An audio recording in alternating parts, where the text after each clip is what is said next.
રાધે રાધે. જય સિયારામ. આપણે રામચરિત માનસની અંદર લક્ષ્મણ ગીતા ચાલે છે. લક્ષ્મણજીને રામજી ઉપદેશ આપે છે. ઉપદેશ એવો આપે છે કે મેર મોર તોરતે માયા જય બસ કીન્હે જીવ નિકાયા. હું અને મારું, તું અને તારું, આ જ માયા છે. જો હું અને મારું, તું અને તારું નીકળી જાય તો જીવ માયામાંથી મુક્ત થઈ જાય છે. પછી એને ભજન કરવાની જરૂર નથી. જો ખરેખર હું અને મારું જીવના હૃદયમાંથી નીકળી ગયું તો હું છાતી ઠોકીને કહું છું, એને પછી ભજન કરવાની જરૂર નથી. આ ભજન જ એટલે કરવું પડે છે કે મનની અંદરથી મમતા નીકળી નથી. કાર્ય બધાય કરવાના છે, કાર્ય કરવાની મનાઈ નથી, પણ મમતા કરવાનું લાયસન્સ જગતમાં ભગવાને કોઈને આપ્યું નથી. તો આ બધા જીવો છે ને બિચારા હું અને મારા ચક્કરની અંદર જ પડેલા છે. જેહી બસ કીન્હે જીવ નિકાયા. આ જેટલા જીવ છે જગતના બિચારા બધાય હું અને મારું, તું અને તારુંના ચક્કરમાં છે. બધા એના વશમાં છે. એટલે સાધુ સંતો જીવમાં સાધુ સંતો આવી ગયા.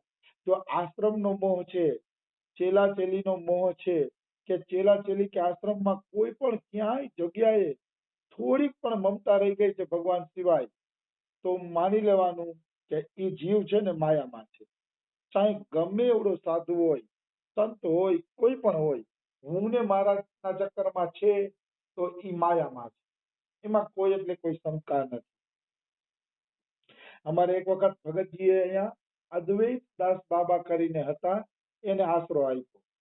અદ્વૈત દાસ બાબા એક સરસ મજાની નાની કુટિયા હતી, એમાં એને ભજન કરવા માટે આશરો આપ્યો.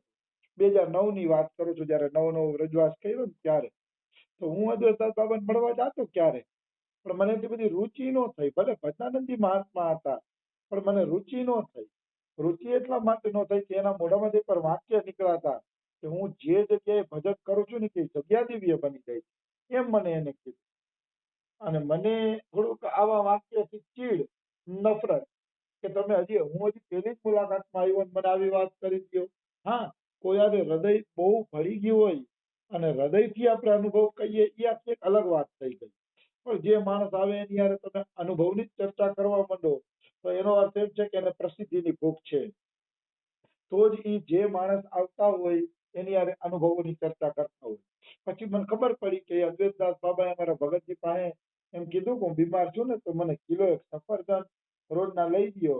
તો રોજના કિલો સફરજન લઈ લ્યો તો મારે હાઈલે રાખે કે હું બીમાર રહું છું. તો ભગતજી કે ઠીક છે, તમને હું છે ને કે કિલો એક સફરજન લઈ દઈશ. પછી 2-3 મહિના થયા તો કે મને રેડિયો લઈ ગયો. મારે રેડિયામાં છે ને ભજન સાંભળવા હોય, રમેશ બાબાના કીર્તન સાંભળવા હોય, રેડિયો લઈ ગયો તો રેડિયો લઈ દીધો. 2-3 મહિના પછી કે મને નાનકડું ટીવી લઈ ગયો એટલે હું કૃષ્ણ લીલા જોઉં. પછી તો કે અદ્વૈતદાસ બાબાને તગડી મૂકવામાં આવ્યા, કારણ કે ખબર પડી ગઈ કે આની લાલસાઓ વધતી જાય છે. જેની લાલસાઓ વધતી જતી હોય એવા સંતનો સંગ ન કરવો જોઈએ, એને તગડી મૂકવા જોઈએ. સંત નિષ્કામ હોય છે, એને કોઈ પણ પ્રકારે લાલચ દ્વારા ખરીદી શકાતા નથી. નિષ્કામ હોય છે, એટલે લાલચ વાળા સંતને છોડી દેવા જોઈએ. તો અદ્વૈતદાસ બાબાને પછી છોડી દેવામાં આવ્યા, ત્યાગી દેવામાં આવ્યા. પણ મારો કહેવાનો ભાવ છે કે બિચારાને ખબર નથી કે હું ને મારાના ચક્કરમાં છું. તો એ પ્રશ્ન થતો કે પ્રિયાશ્રમ તો મોટી મોટી વાતો કરે છે, હું ને મારું ચક્કર નહીં હોય. છે, અમારે છે, બેંક બેલેન્સ લઈને આવ્યા છીએ, ઘર છે, પરિવાર છે, બધું છે, પણ અમે કમસે કમ સ્વીકારીએ છીએ કે ભાઈ અમે હું ને મારાના ચક્કરમાં છીએ. હજી એ સ્થિતિ પ્રાપ્ત થઈ જે સ્થિતિ ખરેખર એક સંતને પ્રાપ્ત થવી જોઈએ. આવી વસ્તુ તો અમે સ્વીકાર તો કરીએ છીએ. આ તો જે સ્વીકાર નથી કરતા ને એની વાતો છે, એનાથી સાવધાન.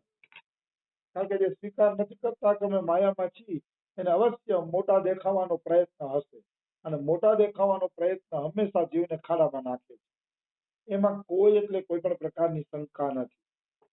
એટલે હું ને મારું ત્યાં દેખાય ત્યાંથી હટી જાવ. હું તો મને તો હું મારું હું મારું તો દૂરની વાત છે. મને ભેદે કરતા હોય ને નાનો આ મોટો આ આવો આવો હું તો ત્યાંથી હટી જાઉં. મને ગમે જ નહીં. મને ખબર પડી જાય કારણ કે રામચંદ્રજીએ ચોખ્ખું કીધું છે કે જેને બધાયમાં ભગવાન નથી દેખાતા એ જીવનો કોઈ બી વિશ્વાસ નહીં કરવાનો. એ જીવ આજ નહીં તો કાલ તમને ધક્કો દઈને વહી જશે. કારણ કે એને બધે ભગવાન નથી દેખાતા. એટલે બધાયમાં ભગવાન ન દેખાય ને એ જીવ ગમે ત્યારે ગમે ને દગો દઈ શકે. કારણ કે એને ભગવાન દેખાતા જ નથી. મનુષ્ય જ માને છે. તો મનુષ્યને ઠોકર મારતા એને કેટલી વાર લાગે. જો બધાયમાં ભગવાન દેખાતા હોય ને તો એ ઠોકર ન મારે. આ બધા સત્સંગના વિષય છે. હવે રામ ગીતા ચાલુ થઈ જાય ભેગી મારી ગીતા ચાલુ થઈ જાય છે. કારણ કે એક વાક્ય ઉપર મને કેટલું યાદ આવી જતું હોય છે. અને મારી ઈચ્છા એવી છે કે સાધક બચે.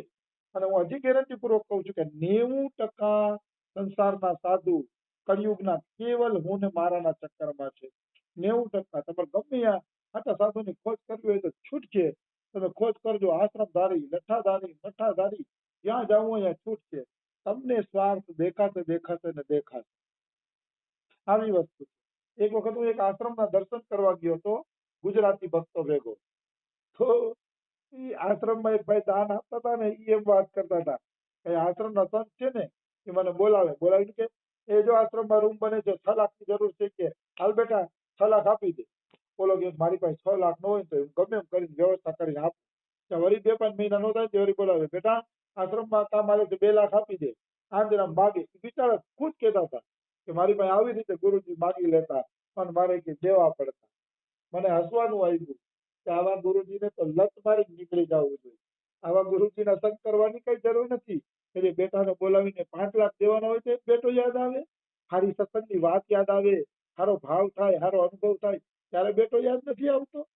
ખાલી પૈસા દેવાના હોય ત્યારે જ બેટો યાદ આવે છે. આ બધા છે ને ઢોંગ ધતિંગના ઢકોસલા છે. એટલે તમારે સાધુ સંગ વિચારીને જ કરવો. હું તો ગેરંટી જ આપું છું કે ભારતમાં કોઈ પણ ખૂણે વયા જાવ 90% તમને સારા સાધુમાં દાદા દર્શનમાં અસફળતા જ મળશે. 90% એમાં કોઈ શંકા નથી. મેં તો મારી જિંદગીમાં 2 હાચા સાધુ જોયા. અમારા બાબા ને રમેશ બાબા કે જ્યાં કોઈ પણ પ્રકારનું માગવાનું આવતું નથી. ઉલટાનું તમને જમાડીને ઘરે મોકલે છે. સત્સંગ પછી પ્રસાદ લેવડાવીને ઘરે મોકલે છે. મેં તો આ 2 સાધુને જોયા. ત્રીજા તો હનુમાન પ્રસાદ પહોંચાડતો વયા ગયા ધામમાં. એટલે એ 4 મહાપુરુષો ધામમાં વયા ગયા એટલે એનું તો શું કેવું. બાકી જીવતા જાગતા સાધુમાં મેં નિષ્કામતા ક્યાંય બહુ જોઈ નથી. પછી હું ખોટો હોઈ શકું એવું નથી. એનો મને કોઈ અફસોસ નથી કારણ કે મને તો સાચા સાધુ 2 મળી ગયા છે. હવે આખો જગત ખોટા સાધુનું હોય તો મારે શું મતલબ. આવી વસ્તુ છે. પણ એટલું યાદ રાખવું સાધુ સંઘમાં જરૂર વિવેક રાખવો કારણ કે 90% ખોટા જ છે એ તો મારી ગેરંટી છે જ. તો મેર મોર તોરતે માયા જય બચકીને જીવ નિકાયા ગો ગોચર જહ લગી મન જાઈ સો સબ માયા જાને હું ભાઈ. આ બહુ અગત્યનું વાક્ય છે. ગો એટલે ઇન્દ્રિયો. ગોચર એટલે ઇન્દ્રિયોના વિષયો જ્યાં નથી પહોંચતા ઈ. ગો એટલે ઇન્દ્રિયના વિષય મતલબ આંખેથી તમે જે જોવો છો ને એ બધી માયા છે. કારણ કે મર્યા પછી તમને કાંઈ મળવાનું નથી. એટલે આંખથી જે તમે જુઓ છો એને માયા જ કહેવામાં આવી છે કે એ માયા જ છે. એટલે આંખેથી જોયેલી કોઈ પણ વસ્તુમાં આસક્તિને મમતા નહીં કરવાની. કારણ કે આંખ બંધ થશે તો બધી વસ્તુ તમારી સ્વાહા થઈ જશે. એટલે ગોચર એટલે જ્યાં સુધી તમારું મન જાય છે ઇન્દ્રિયોથી ઉપર કોઈ કે ઓહો સ્વર્ગમાં આવા સુખ છે, બ્રહ્મલોકમાં આવા સુખ છે, આવા સુખ છે, ફલાણી જગ્યાએ આવા સુખ છે. જ્યાં એ સુખોનું વર્ણન આવે છે તો કે તમે ભલે એને જોયા નથી તોય તમે એને માયા જ માની લ્યો. કારણ કે ભગવાનની સેવા સિવાય જેટલા ધામ છે, જેટલા ઇન્દ્રલોક ને જેટલા લોક છે એમાં જે સુખ છે બધા સુખ માયા જ છે. નિશ્ચિત માયા છે. એમાં કોઈ એટલે કોઈ પણ પ્રકારની શંકા નથી. કોઈ એટલે કોઈ પણ પ્રકારનું સંદેશ છે જ નહીં. એને આપણે માયા ગણી શકીએ. આવી વસ્તુ છે. એટલે સંસારના વિષય દેખાય એમાંય મન ન દેવું જોઈએ. સ્વર્ગના સુખોમાંય મન ન દેવું જોઈએ. મન દિયો તો કેવલ એક જ કે ભગવાન મારે તારા ચરણ કમલની સેવા જોઈ છે, તારા ચરણ કમલનું સ્મરણ જોઈ છે. કારણ કે ભગવાન પાસે માયા ટકતી નથી. એટલે ભગવાનની ભક્તિ માગો, ભગવાનનું સાનિધ્ય માગો, ભગવાનની સેવા માગો તો આપણે કહીએ છીએ કે માયાથી મુક્ત તમને એક દિવ્ય લોકની પ્રાપ્તિ થશે જ્યાં કાયમી સુખ હશે. કારણ કે ભગવાન પાસે માયા રહી નથી શકતી. અને આ જે 14 લોક છે ને, ઇન્દ્રલોક, બ્રહ્મલોક, એ બધા માયાની અંડરમાં છે. 14 લોક એટલે 14 લોકમાં તમે વયા પણ જાશો, કદાચ ત્યાં થોડું ઘણું સુખ પણ મળશે, પણ છે એ માયાના લોક. તમને પાછા માયામાં ધકેલી દેશે ધરતી ઉપર.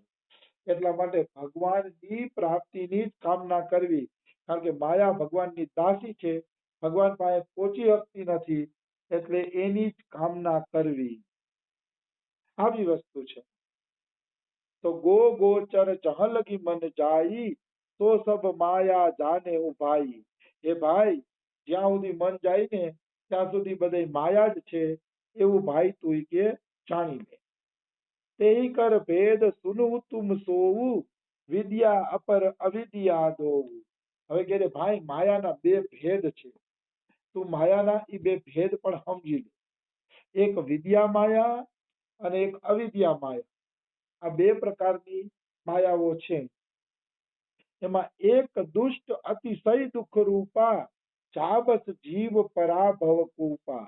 એમાં અવિદ્યા માયા છે, એક દુષ્ટ માયા છે. દુષ્ટ માયા કઈ? અવિદ્યા માયા. એ દુષ્ટ છે, દોષવાળી છે, અત્યંત દુઃખરૂપ છે, અને એના કારણે જીવ સંસારના કૂવામાં પડે છે. તો આપણે એમ થાય કે આ અવિદ્યા માયા શું છે? તો કે દ્રશ્યમાન આખું સંસાર છે ને, એ અવિદ્યા માયાનું બનેલું છે. કારણ કે એમાં જ જીવ ફસાયેલો છે. સારું ખાઈ લઈ, સારું પહેરી લઈ, સારું જમી લઈ, સારી જગ્યાએ ફરવા જાય, આ તે બસ આ સંસાર જે દેખાય છે, એ દેખાયેલા સંસારની માયામાં જ આખું જગત પડ્યું છે. આખું જગત, એટલે એને દુષ્ટ માયા કીધી. જે આ સંસાર છે એ અવિદ્યા માયા છે, દુષ્ટ માયા છે, ને એના કારણે જ જીવ ભવસાગરના કૂવામાં પડેલો છે. મતલબ આ દુષ્ટ માયા, આ દુષ્ટ સંસાર જે છે, એના ચક્કરમાં આવશો તો તમે જન્મ મરણના ચક્કરમાંથી કોઈ દી નીકળી નહીં શકો. અહીંયા એક પ્રશ્ન થશે કે જગતને દુષ્ટ માયા કીધી, જગત જ દુષ્ટ માયા છે ને એ જ જન્મ મરણના ચક્કરનું કારણ છે, તો ભાઈ તો પછી જીવને જગતમાં મોકલો શું કામ? તો કે જીવને જગતમાં એટલા મોકલો છે કે એ જગતમાં ખેલ તો કરી શકે છે, પણ ઇન્વોલ્વ નથી થઈ શકતો, એમાં આસક્ત નથી થઈ શકતો. ખેલ કરવા માટે મોકલા છે.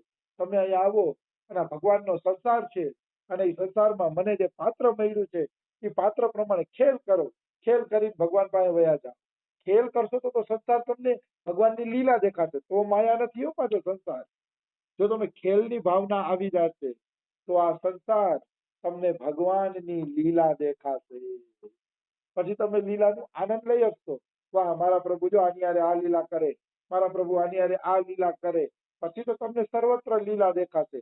પણ જો જરાય આસક્ત થયા કે આ મારી પત્ની છે, પુત્ર છે, પરિવાર છે, આ દુકાન છે, મકાન છે, આ છે, તો એ માયા તમને દુઃખરૂપ બની જશે, ચિંતાનું કારણ બની જશે.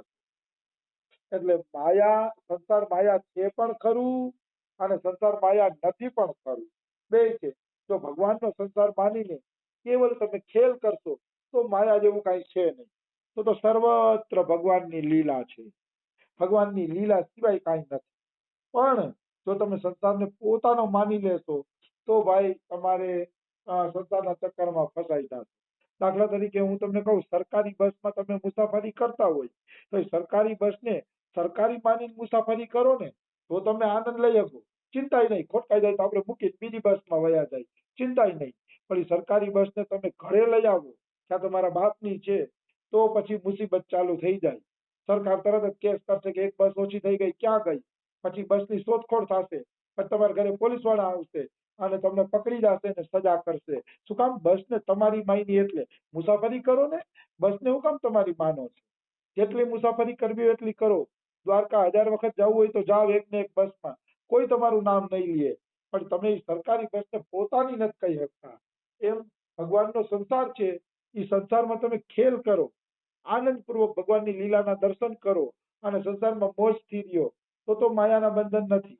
પણ સંસારને પોતાનું માનશો તો માયાના બંધન છે. એટલે પોતાનું માનવાની ભૂલ નહીં કરવાની, નહીતર આ દુષ્ટ માયા તમને પકડી લેશે. એમાં કોઈ એટલે કોઈ શંકા નથી. તો સમય થઈ ગયો છે, બીજું આપણે કાલે લઈ લેશી. રાધે રાધે, જય સિયા રામ. રાધે.